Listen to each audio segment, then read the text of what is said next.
Hello students, आज मैं आप लोगों के लिए monetary theory and banking in India के कुछ इंपॉर्टेंट क्वेश्चंस डिस्कस करूंगी जो आप लोगों के एग्जाम्स के पॉइंट ऑफ व्यू के लिए काफ़ी ज़्यादा इंपॉर्टेंट हैं।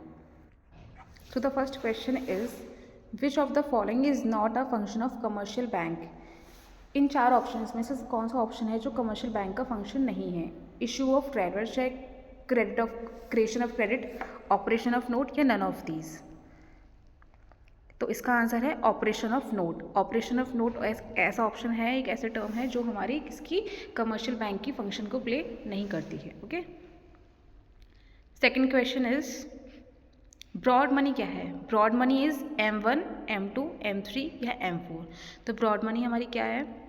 मतलब ब्रॉड मनी को हम और क्या कह सकते हैं, उसको हम लोग M2 भी कह सकते हैं। तो broad money is also known as M2। आपके एग्जाम में ये आप लोगों से इस तरीके से क्वेश्चन पूछा जा सकता है कि M2 को हम लोग क्या कहते हैं, तो पता होना चाहिए ब्रॉड मनी बोलते हैं, और broad money is also known as M2। ठीक है, next question is question number 3। जैसे सेकंड क्वेश्चन में आप लोगों से पूछा गया था कि ब्रॉड मनी क्या है, तो इस थर्ड क्वेश्चन में आप लोगों से पूछा गया है कि नैरो मनी क्या है। तो narrow money is M1, M2, M3 या M4। सो द आंसर है इसका, हम अपनी मतलब नैरो मनी को हम लोग और क्या बोल सकते हैं, M1। तो ब्रॉड मनी को हम लोग M2 बोलते हैं और नैरो मनी को हम लोग M1 बोलते हैं। ओके, ठीक है। Question number 4, who formulate monetary policy in India. जो हमारी मॉनेटरी पॉलिसी है इंडिया की, उसको कौन फॉर्मुलेट करता है?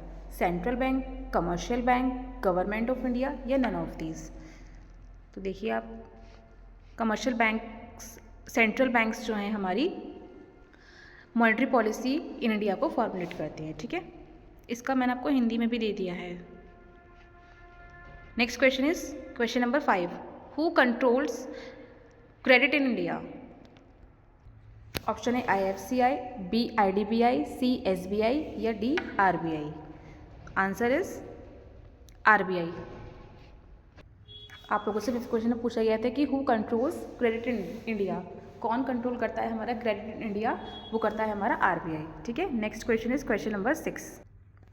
क्वेश्चन नंबर 6 है आपका HDFC इज अ, HDFC क्या है? एक गवर्नमेंट बैंक है, प्राइवेट बैंक है, रीजनल बैंक है या कोऑपरेटिव बैंक है।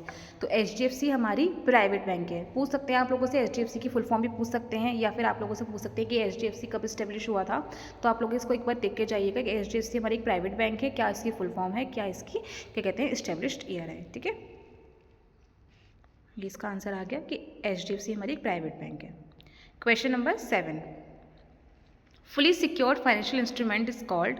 जो हमारे फुली सिक्योर्ड फाइनेंशियल इंस्ट्रूमेंट्स होते हैं उसको हम क्या कहते हैं? गोल्ड, शेयर, डिबेंचर या bond.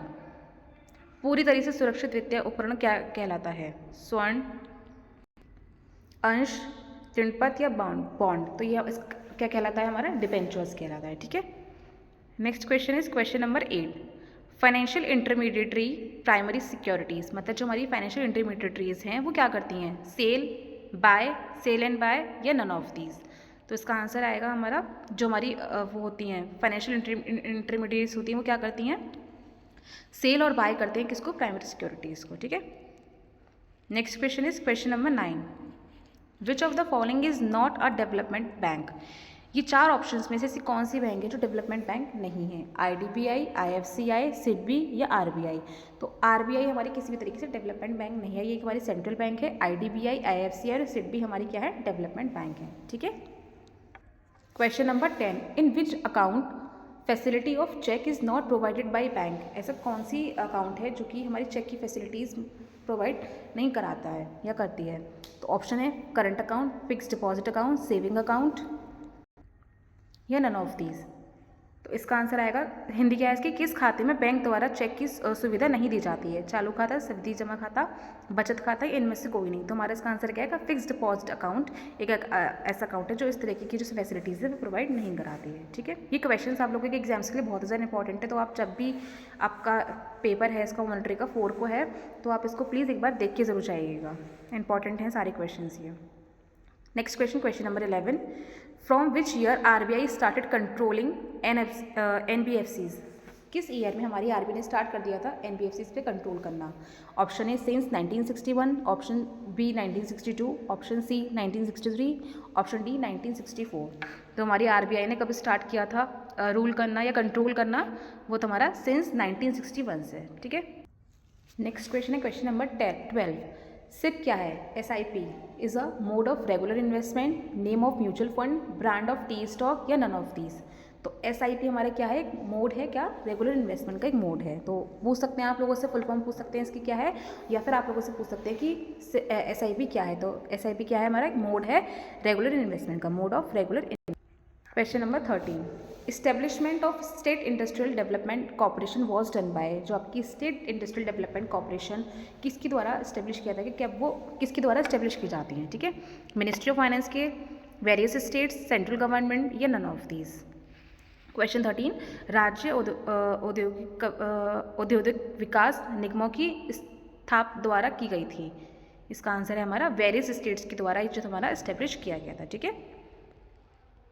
Next question is question number 14, at the time of establishment of the reserve bank the bank rate was establish, मतलब जब हमारा RBI इस्टेब्लिश किया गया था उस टाइम पर हमारा जो बैंक रेट था वो कितना था?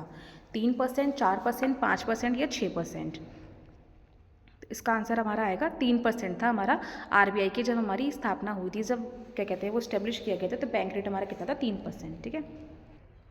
Question number 15, the series of interest rate is called. जो हमारी इंटरेस्ट रेट की सीरीज है उसको हम क्या बोलते हैं? Rate of interest, term interest rate, interest structure या नन ऑफ दीज। इसका आंसर आएगा interest structure. Series of interest rate को हम क्या बोल सकते हैं? इंटरेस्ट स्ट्रक्चर, ठीक है। Next question is question number 16, the rate of interest when the price of the bond is high. जब हमारे किसी भी बॉन्ड का प्राइस हाई होगा तो हमारी जो रेट ऑफ इंटरेस्ट है वो कितनी होगी, क्या होगी, मतलब क्या होगा, उसका असर क्या पड़ेगा, क्या इफेक्ट पड़ेगा? Will decrease, will increase, will remain same या नन ऑफ दीज। कम हो जाएगी, बढ़ जाएगी, पूर्ववत रही या इनमें से कोई नहीं। तो उसका क्या इफेक्ट पड़ेगा? विल डिक्रीज, वो डिक्रीज हो जाएगी, ठीक है। ROI, जब हमारे बॉन्ड का प्राइस बढ़ेगा तो जो हमारी प्राइस है वो क्या हो जाएगी? डिक्रीज हो, मतलब उसका जो रेट ऑफ इंटरेस्ट क्या हो जाएगा? वो डिक्रीज हो जाएगा, ठीक है। Question number 17, Who takes guarantee in issuing of debentures by state land development banks? Question आपसे पूछ रहा है कि कौन गारंटी लेता है जब भी आप लोग, मतलब क्वेश्चन है आप लोगों का, who takes guarantee in issuing of debentures by state development. इसके द्वारा जब हम लोग कोई अपनी डिबेंचर्स को इशू कराते हैं तो उसकी गारंटी कौन लेता है? State government, reserve bank of India, state bank या small industry development bank of India. तो इसका आंसर क्या आएगा हमारा? कौन इसकी गारंटी लेता है? वो हमारा लेता है स्टेट गवर्नमेंट, जो है इसकी गारंटीज लेते हैं, ठीक है। Next question is question number 18, current currency is used. जो आपकी करंट करेंसी है इसको हम किसके लिए, किस वजह से यूज़ करते हैं? इन payment of all obligations, only in exchange of services, only in all kinds of liabilities. तो इसका आंसर क्या आएगा हमारा? इन payment of all obligations. Option A is correct answer, ठीक है, कि हमारी करंट करेंसी किस चीज़ के लिए यूज़ की जाती है? इन पेमेंट ऑफ ऑल ऑब्लिगेशंस, ठीक है। Next question is question number 19, when there is a shortage in the supply of money, the prices of goods are increases, decrease, remain the same, there is no change। जब मुद्रा की पूर्ति में कमी होती है तो वस्तुओं के मूल्य क्या होते हैं? बढ़ जाते हैं, पट आते हैं, समान रहते हैं, कोई परिवर्तन नहीं होता। तो उसका क्या इफेक्ट पड़ता है? इंक्रीजेज हो जाते हैं, ठीक है। Next question is question number 20, the supply of money changes with the change of high power money. The supply of money changes with the change of high power money in direct proportion, in inverse proportion, remains the same या none of these। मुद्रा की पूर्ति उच्च शक्ति मुद्रा के परिवर्तन से बदलती है। तो इसका आंसर क्या आएगा हमारा? इनवर्स प्रोपोर्शन की उस पर, ठीक है। Next question is question number 21, the components of financial systems are. Components क्या है हमारे फाइनेंशियल सिस्टम के? Financial institutions, financial instruments, financial market या ऑल ऑफ द अबव। तो इसका आंसर क्या आएगा हमारा? All of the above. ये सारे ही हमारे तीनों जो पॉइंट्स मैंने अभी बताए थे आपको, ये सारे ही हमारे क्या हैं? इसके इंस्ट्रूमेंट्स हैं, ठीक है। Next question is question number 22, what is the structure of land development bank in Uttar Pradesh. हमारा स्ट्रक्चर क्या है लैंड डेवलपमेंट बैंक का? किसमें? उत्तर प्रदेश में। Unitary, 3 tyre, 4 tyre, 2 tyre. तो कि किसका है हमारा? 4 टायर है, ठीक है। व्हाट इज, कैसा स्ट्रक्चर है? 4 टायर स्ट्रक्चर है डेवलपमेंट बैंक का उत्तर प्रदेश में, ठीक है। Next question is question number 23, which one of the following is one of the defects in state development State Land Development Banking in India. High rate of interest on loan, excessive delay in disbursement of loan, inadequate amount of loan या defective procedures for recovery of loan. तो हमारे question 23 का answer क्या आएगा? Excessive delay in disbursement of loan. ठीक है. Question number 24, which of the following is not example of general financial intermediary. In 4 option में से ऐसा कौन सा मतलब ऐसा कौन सा पॉइंट है, ऐसा कौन सा ऑप्शन है जो एग्जाम्पल नहीं है किसका? जनरल फाइनेंशियल इंटरमीडिएटरी का. A commercial bank, federal reserve, share market या बॉन्ड मार्केट. तो इसका आंसर क्या आएगा हमारा? शेयर मार्केट एक ऐसा एग्जाम्पल है, एक ऑप्शन है जो जनरल फाइनेंशियल इंटरमीडिएटरी का ऑप्शन या एग्जाम्पल नहीं है. ठीक है.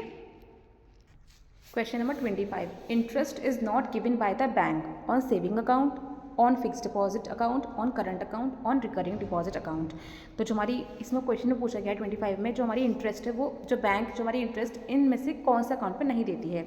सेविंग अकाउंट पे, फिक्स डिपॉजिट पे, करंट अकाउंट पे, रिकरिंग डिपॉजिट अकाउंट पे. तो हमारे करंट अकाउंट पे किसी भी तरह की इंटरेस्ट हमारी बैंक्स जो हैं वो नहीं देती हैं. ठीक है. आप एक बार हिंदी में भी देख लीजिए इसको, बैंक द्वारा बने.